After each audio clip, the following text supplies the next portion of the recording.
కోట శ్రీనివాసరావు ఇక లేరు అన్న వార్త తెలుగు వారిని విషాదంతో ముంచెత్తింది. కోట శ్రీనివాసరావు విలక్షణమైన అభినయాన్ని తలుచుకొని కొందరు ఆయనను మరో నాగభూషణంగా అభివర్ణించారు. కొందరు రావు గోపాలరావుతోనూ మరికొందరు నూతన ప్రసాద్తోనూ పోల్చారు. నిస్సందేహంగా కోటతో పోల్చిన వారందరూ ప్రతిభావంతులే. బహుశా కోట కొన్ని చిత్రాలలో అంతకుముందు వారు ధరించిన తరహా పాత్రలు పోషించి ఉండవచ్చు. అందువల్ల జనం ఆ మహానటులతో కోటను పోల్చారేమో అనిపిస్తోంది. పలువురిని అనుసరించిన కోట తనకంటూ ఓ ప్రత్యేకమైన బాణిని ఏర్పరచుకున్నారు. వందలాది విలక్షణమైన పాత్రలకు తన సలక్షణమైన అభినయంతో ప్రాణం పోశారు. అందువల్ల కోట తీరే వేరుగా నిలిచింది. అలా ప్రేక్షకుల మదిలో ప్రత్యేక స్థానం సంపాదించారు కోట.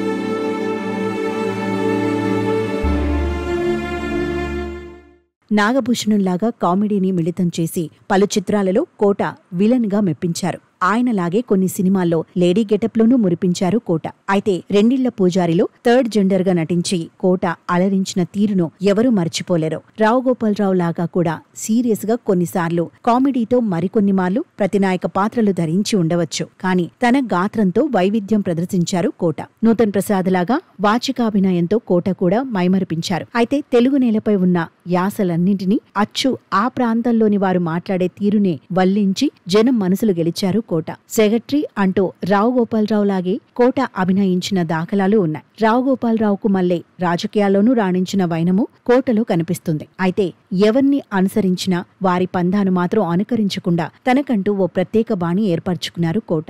అందువల్లే కోట ఇక లేరన్న వార్త తెలియగానే ఇంతమంది మహానటులను గుర్తు చేసుకోవాల్సి వచ్చింది. వారి సరసన కూర్చోదగ్గ మేటి నటుడు కోట. అందులో ఏమాత్రం సందేహం లేదు.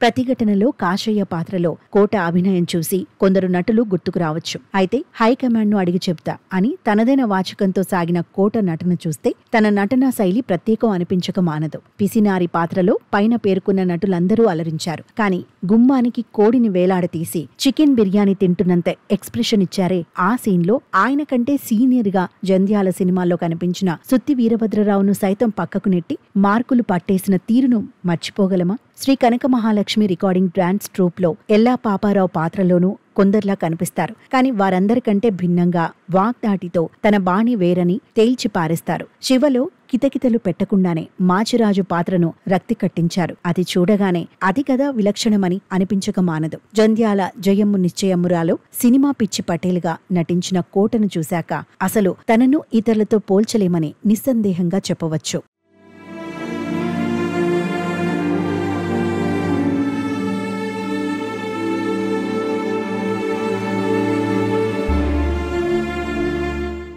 ఇక తెలుగునాట దెబ్బలతో అబ్బా అనిపించేలా నవ్వించారు కోట. ఆయనను హీరోలు కొట్టినప్పుడు నవ్వులు పూసేవి. అలాగే కోట, బాబుమోహన్ కలిసి తన్నులతో టన్నుల కొద్ది హాస్యాన్ని తెలుగువారి సొంతం చేసిన తీరును మర్చిపోగలమా? అంతకుముందు కొందరు మహానటులు మాయల పకీర్లుగా రక్తి కట్టించారు. వారి వికృత వేషధారణ చూసి జనం జడుచుకున్నారు కూడా. అంతకంటే విలక్షణంగా గణేష్ చిత్రంలో వికృత రూపంలో విలనిజంను పండించిన కోటకు జనం జేజేలు కొట్టకుండా ఉండలేకపోయారు. కాసుల కోసం ఏమైనా చేసే కక్కుర్తి వెధవల పాత్రల్లోనూ కోట అలరించిన తీరు అనితర సాధ్యమే అనిపిస్తుంది. ఆమెలో అలాంటి పాత్రతోనే విధవరాలైన కొడుకు భార్యని డబ్బుల కోసం సొంతం చేసుకోవాలని చూసే పాత్రలోనూ కోట మెప్పించారు. ఆ పాత్రలో కోట మెప్పించకపోతే కట్టుకున్న పెళ్లామే అతన్ని నరికి పారేస్తుంటే అలా జరగాల్సిందే అని జనం కసిగా అనేవారు కారు.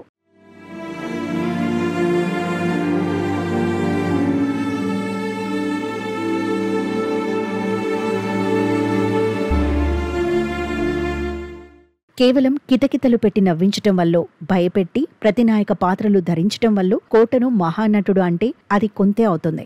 ఆయనలోని మరో కోణం పలు చిత్రాలలో కన్నీరు పెట్టించింది. లిటిల్ సోల్జర్స్, ఆ నలుగురు సినిమాలు అందుకు నిదర్శనం. కోటలోని విలక్షణానికి రంకెలు వేస్తూ నంది ఆయన ఇంట 8 సార్లు వచ్చి చేరింది. 4 సార్లు బెస్ట్ విలన్ గా, 3 సార్లు బెస్ట్ క్యారెక్టర్ యాక్టర్ గా, ఓసారి బెస్ట్ సపోర్టింగ్ యాక్టర్ గా నంది అవార్డులను సొంతం చేసుకున్నారు కోట.